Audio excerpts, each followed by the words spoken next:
আল্লাহ রাব্বুল আলামিন তিনি বলছেন, ইয়া আইয়ুহান নাস, হে মানব সকল, কুল বিফাদলিল্লাহি ওয়া বিরহমাতিহি ফাবিযালিকা ফালইয়াফরাহু হুয়া খায়রুম মিম্মা ইয়াজমাউন।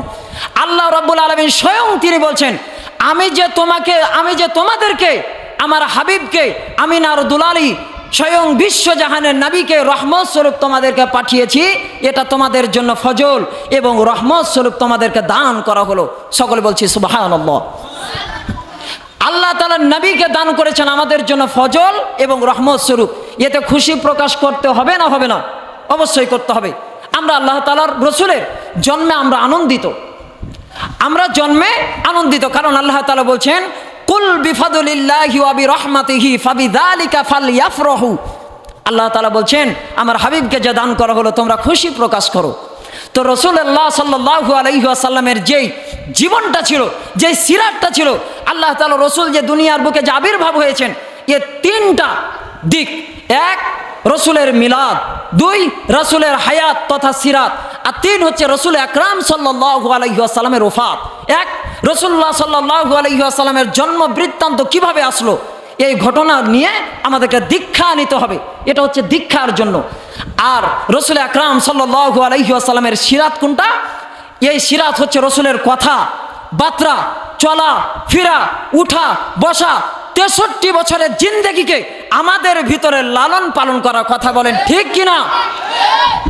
রসুল আকরাম সাল্লাল্লাহু আলাইহি ওয়াসাল্লাম নবুয়ত প্রাপ্তির আগ পর্যন্ত 40 বছর বয়সে তিনাকে নবুয়তের দায়িত্ব, রিসালাতের দায়িত্ব অর্পণ করা হয়েছে। আল্লাহ রাব্বুল আলামিন উনার হাবিব মুহাম্মদ আরবি সাল্লাল্লাহু আলাইহি ওয়াসাল্লাম উনি যে জন্মগ্রহণ করেছেন, উনার জন্মে বাংলাদেশে শুধু নয়, বিভিন্ন রাষ্ট্রে এমন আছে যে মিলাদ করতে করতে করতে করতে জশ্নে জুলুস করতে করতে রসুল্লাহ সাল্লাল্লাহু আলাইহি সাল্লামকে হাজির নাজির করে পর্যন্ত একটা চেয়ারের উপরে পর্যন্ত বসিয়ে দেয়। কি কথা ঠিক আছে না? চেয়ারের উপরে পর্যন্ত বসিয়ে দেয়। কিন্তু এটা কি রসুল সাল্লাল্লাহু আলাইহি সাল্লামের আদব আখলাক? তাকে কি আসলে কি ভালোবাসা হলো?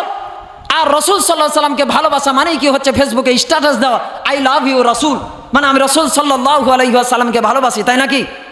এটা কিন্তু না। রসুল সাল্লাল্লাহু আলাইহি ওয়াসাল্লামকে যদি ভালোবাসতে হয়, কাজে পরিণত করে দেখাতে হবে, কাজে পরিণত করে দেখাতে হবে।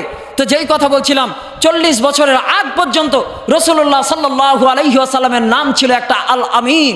তাকে সবাই এক কথায় এক বাক্যে বিশ্বাস করত। আর যেমনি রিসালাতের দায়িত্ব পেয়ে নিলেন, কুরআনুল কারীম তার উপরে নাজিল হলো।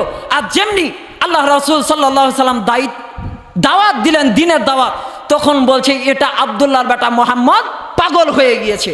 কি হয়েছে? পাগল হয়ে গেছে। তো রাসূলুল্লাহ সাল্লাল্লাহু আলাইহি ওয়াসাল্লাম তিনি পাগল, না পৃথিবীর ওই মুশরিক কাফের বেদুইন ওয়াহাবি খারিজি তারা পাগল? বলেন তো কে পাগল? যারা আল্লাহ তাআলা রসুলকে যারা পাগল বলে তারাই পাগল। আল্লাহ তাআলা রসুল সকলকে জান্নাতে দিবে না, কিছু মানুষকে জাহান্নামে দেওয়ার জন্য আল্লাহ তাআলা সৃষ্টি করেছেন। কেন? আল্লাহ রাব্বুল আলামিন তিনি বলছেন, লাকাদ যারা'না লিজাহান্নামা কাসীরাম মিনাল জিন্নি ওয়াল ইনস লাহুম কুলুবুল লা ইয়াফকাহুনা বিহা ওয়া লাহুম আ'য়ুনুল লা ইউবসিরুনা বিহা ওয়া লাহুম আযানুল লা ইয়াসমাউনা বিহা। আর রসুল আকরাম সাল্লাল্লাহু আলাইহি ওয়াসাল্লামের দ্বারা আল্লাহ রাব্বুল আলামিন জানিয়ে দিয়েছেন যে আমি শুধু মানুষ এবং জিন জাতিকেও কিছু জাহান্নামের জন্য সৃষ্টি করেছি। যতই তাদেরকে বলা হোক, তাদের চোখ আছে তারা দেখতে পায় না, তাদের কান আছে তারা শুনতে পায় না, আর তাদেরকে একটা অন্তর দেওয়া হয়েছে, তারাও এই অন্তর দ্বারা উপলব্ধি করতে পারে না। আমাদের মতো তাদেরও চোখ আছে, আমাদের মতন তাদেরও হাত আছে, আমাদের মতো তাদেরও পা আছে, কিন্তু আমাদের মতন তাদের সেই ঈমান আর সেই জজবা আছে? বলেন সেই ঈমান আর সেই জজবা আছে? সেই ঈমান আর সেই জজবা তো নেই, আছে শুধু মুনাফিকি। কি আছে? মুনাফিকি।